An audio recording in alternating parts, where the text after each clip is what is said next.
I've always had a complicated relationship with rest. One of the main reasons I quit my job is because I never figured it out while working my 9 to 5. I couldn't flip my mind off work and reset. I didn't exist as a person. As a busybody, I feel like I constantly need to do things. My mind is in such a constant roar, my body in ceaseless motion that anytime I try to pause, I fall asleep. I stay exhausted. I've always loved baths, but recently I'm having trouble enjoying them. I find myself constantly reaching for my phone to fry my eyes and brain further. But this scatteredness, emptiness, has leaked into my writing. As Stephen King said, if you don't have time to read, you don't have time or the tools to write. So I'm trying to read again, but I'm so tired.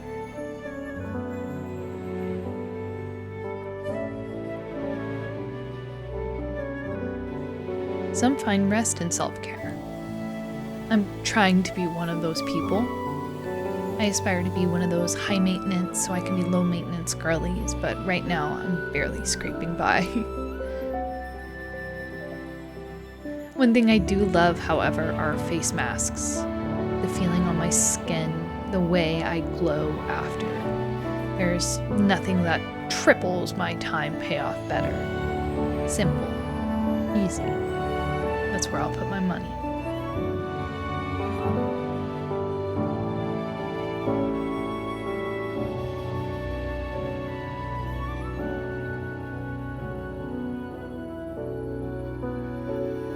Somehow, my detail-orientedness only comes out in my work, not in my day-to-day life. That's why I avoid so many things, like painting my nails. There's no mistake a little polish remover can't fix.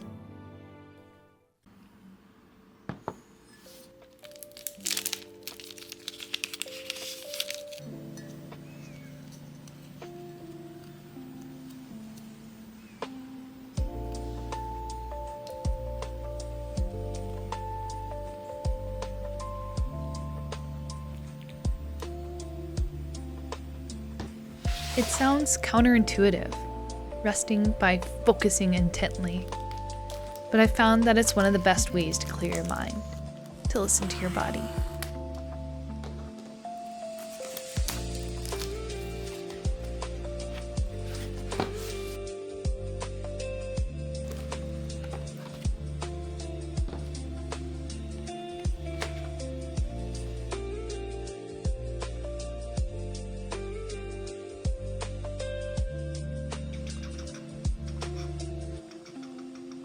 Building a model requires you to be delicate, especially one where all of the pieces are delicate wood that you have to slot together just right. For an oaf like me, that's a challenge in and of itself. I have to listen to my body, be mindful of my touch.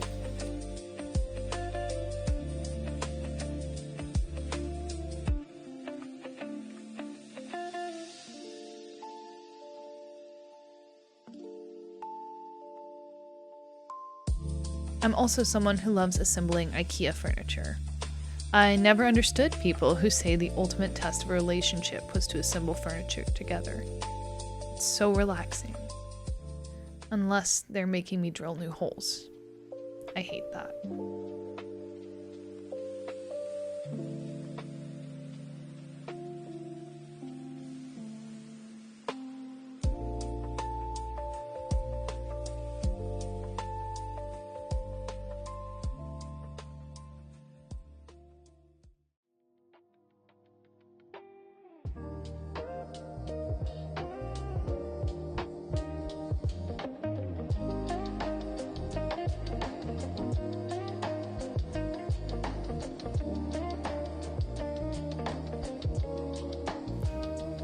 Similarly, trying something new can be a fun way to rest by requiring you to focus. This is always the riskiest because it can turn your rest upside down if you don't like it. Baking, while following a recipe, is a new ballpark for me. When I was younger, I used to think I could just wing it with baking and made a bunch of really inedible cakes, which led to my early retirement. It wasn't until I got older that I realized that unlike cooking, baking was a science. Things had to be exact for specific results. So here I am, 28, and learning how to bake a 2-serving chocolate chip cookie so I can have a sweet treat anytime I want to. I hope this turns into a new restful hobby.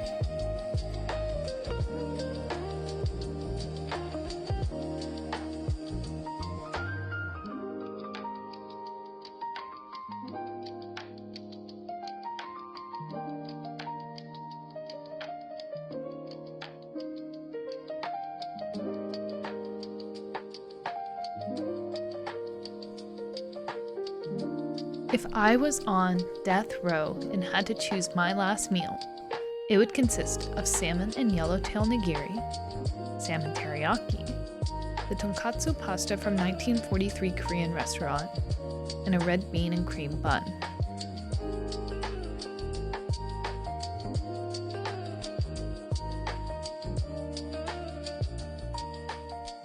I eat like I'm on death row constantly.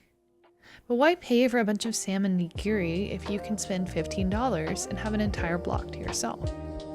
For years, my friend Emily and I have had this tradition of buying sushi-grade fish from our Asian grocery stores and making it at home ourselves.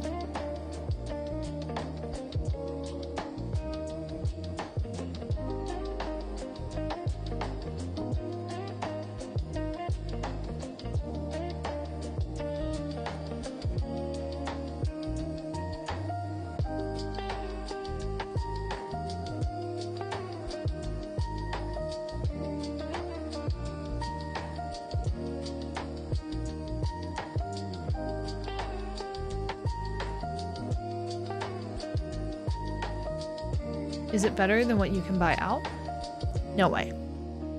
Does it work on a budget? Absolutely. And I don't have to worry about paying $8 for 2 pieces.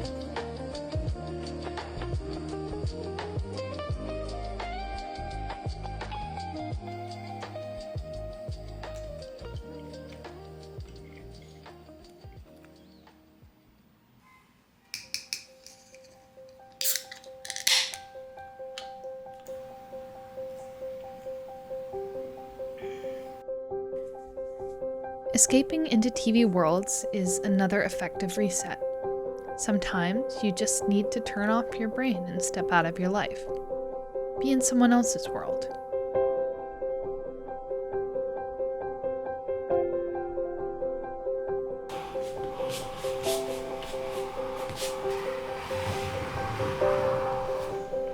Growing up, we would watch movies as a family most nights. We would always watch whatever my parents' favorites were, which is how my favorite movie in first grade was Gladiator.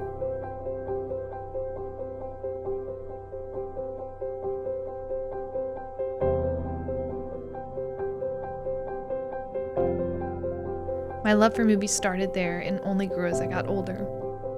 Now that I'm pursuing screenwriting, they are a little less restful than before. My mind is taking note of details, character introductions, foreshadowing. But I still will watch them every chance I get.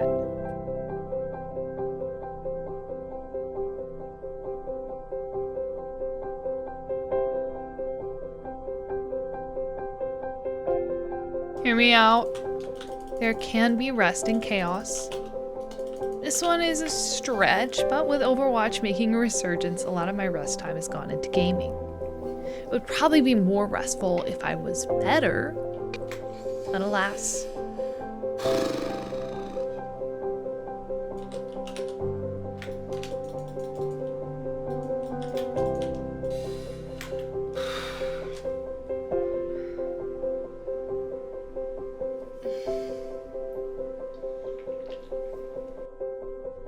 All in all, I'm learning to rest by turning days of my life into meaningful, thoughtful bites.